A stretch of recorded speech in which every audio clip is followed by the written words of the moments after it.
আপনারা হয়তো জানেন গত মাসের ১৯ তারিখ আমি উমরার উদ্দেশ্যে দেশ থেকে বের হয়েছিলাম।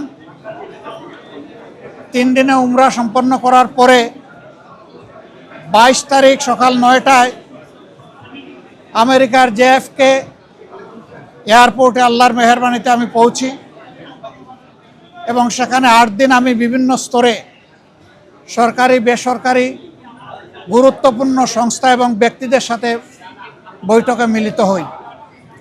তার পাশাপাশি বিপুল সংখ্যক বাংলাদেশি যুক্তরাষ্ট্রে যারা বসবাস করেন, অল্প সময়ের মধ্যে 4টা শহর আমার পক্ষে যাওয়া সম্ভব হয়েছিল: নিউ ইয়র্ক, বাফেলো, মিশিগান এবং সর্বশেষ ছিল ওয়াশিংটন DC। আমরা বাংলাদেশি প্রবাসী যারা আছেন তাদের সাথেও সেখানে মিলিত হওয়ার সুযোগ পেয়েছি, তাদের কথাগুলোও শোনার সুযোগ হয়েছে এবং বিভিন্ন ব্যাপারে আমরাও তাদেরকে আশ্বস্ত করে এসেছি। বিশেষ করে আমরা গুরুত্বপূর্ণ দুটি মেসেজ তাদেরকে দিয়েছি। একটা মেসেজ হচ্ছে, বাংলাদেশ আমাদের সকলের দীর্ঘদিনের বঞ্চনা এবং নিষ্পেষণের পর, ফ্যাসিবাদী শাসনের পর বাংলাদেশ মুক্ত হয়েছে। মুক্তির এই সংগ্রামে দেশবাসীর সাথে প্রবাসী যারা ছিলেন তারা সমানতালে লড়াই করেছেন, তাদের অবদানও বিশেষভাবে উল্লেখযোগ্য। তাদের সেই অবদানের জন্য তাদেরকে আমরা ধন্যবাদ এবং কৃতজ্ঞতা জানিয়েছি। আর আমরা বলেছি, প্রবাসীদের সবচেয়ে বড় অধিকার ভোটের অধিকারটা ছিল না। এবার এ দাবি সবার আগে আমরাই তুলেছিলাম এবং আমরা এই দাবি ছেড়ে দেইনি।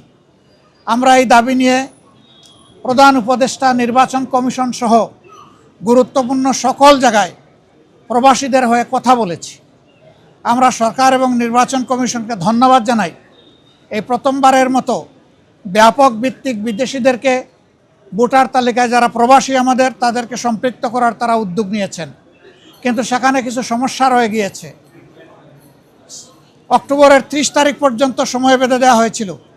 এই সময়ের ভিতরে যে সফটওয়্যার এখানে ইনস্টল করা হয়েছে এটা ফাংশন করে নাই প্রপারলি, যার কারণে আগ্রহ থাকা সত্ত্বেও, চেষ্টা থাকা সত্ত্বেও অনেকেই কিন্তু ভোটার হতে পারেননি।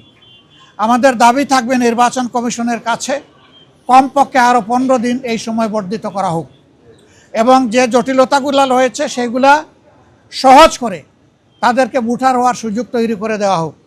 আরও কিছু সমস্যা আছে, কিছু শর্ত জুড়ে দেওয়া হয়েছে। আমরা বলবো, একজন নাগরিকের প্রমাণের জন্য তার আইডি কার্ড, ন্যাশনাল আইডি যথেষ্ট।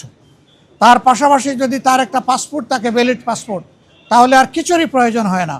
সেখানে কোথায় কারেন্টের বিলকে দিল, পানির বিলকে দিল কি দিল না, হোল্ডিং ট্যাক্স দিল না, অনেকের 10-20 বছর ধরে দেশের বাইরে আছে, তারা এগুলো ব্যবহারও করে না, বিলও দেয় না, বিল দেওয়ার প্রয়োজনও হয় না। সেগুলোও শর্ত জুড়ে দেওয়া হয়েছে। আমরা এগুলাকে সহজ করার জন্য আহ্বান জানাবো। এর পাশাপাশি আরেকটা মেসেজ আমরা তাদেরকে দিয়েছি, তাদের দায়িত্ব শুধু দেশকে দেওয়া নয়, দেশের দায়িত্ব তাদেরকে সম্মান দেওয়া এবং মিলেমিশে দেশে প্রবাসে নিবাসে যারা আছেন, আমরা সবাই মিলে সবগুলো হাত একত্রিত করে সবগুলা মেধাকে এক কেন্দ্রে এনে আমরা আমাদের দেশকে নিয়ে ইনশাআল্লাহ আগামীতে সামনে আগাতে চাই। এই জন্য আমরা বলেছি, জাতীয় সংসদ সহ সরকার পরিচালনা এবং দেশ গঠনের সর্বক্ষেত্রে প্রপোর্শনেট হারেই প্রবাসীরা ইনশাআল্লাহ তারা সেখানে অংশগ্রহণ করবেন, তাদের সেই জায়গাটা নিশ্চিত করা হবে ইনশাআল্লাহ। এটা হয়তো সময় লাগবে, এটা আজকেই বললে আজকেই হবে না, কিন্তু এটি আমাদের স্বপ্ন বুনলে একদিন আল্লাহ তাআলা বাস্তবায়ন করবেন ইনশাআল্লাহ। আমরা সেই স্বপ্নের দিকে আগাবো আল্লাহ চাইলে।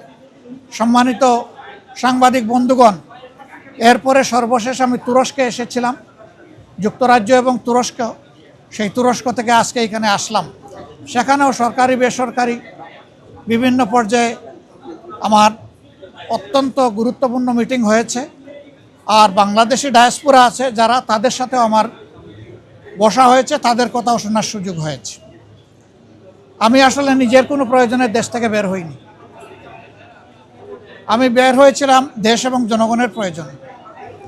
যেখানে গিয়েছি জনগণের স্বার্থকে, দেশের স্বার্থকে সামনে রেখেই কথা বলার চেষ্টা করেছি এবং যেখানে গিয়েছি একটা কথা বলার চেষ্টা করেছি, যে দুনিয়ার সকলের সাথেই আমরা সম্মানজনক সম্পর্ক চাই।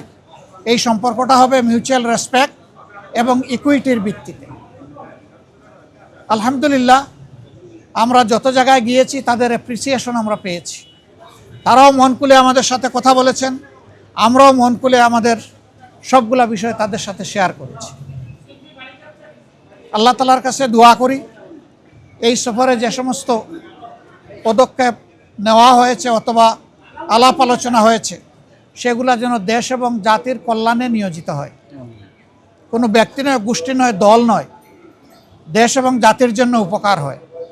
আপনারা এত সকালে এখানে কষ্ট করে এসেছেন, আমি সবাইকে ধন্যবাদ জানাবার আগে আরেকবার আপনাদের আন্তরিক সহযোগিতা কামনা করব। আসলে আপনারা জাতির, ব্যক্তিগতভাবে জাতির বিবেক, আর আপনাদের হাউসগুলো দর্পণ। আমরা সমাজের এই দর্পণ এবং জাতির বিবেকের কাছে দেশ গড়ার অভিযাত্রায় জামাতে ইসলামী যে সমস্ত কর্মসূচি ঘোষণা করছে যা দেশ এবং জাতির কল্যাণে, আমরা এই সবগুলোতে আপনাদেরকেও আমাদের সাথে চাই। কারণ আপনারা এই সমাজ থেকে বিচ্ছিন্ন নন, আপনারা শুধু সাংবাদিক নন, আপনারা এই দেশের নাগরিকও বটে।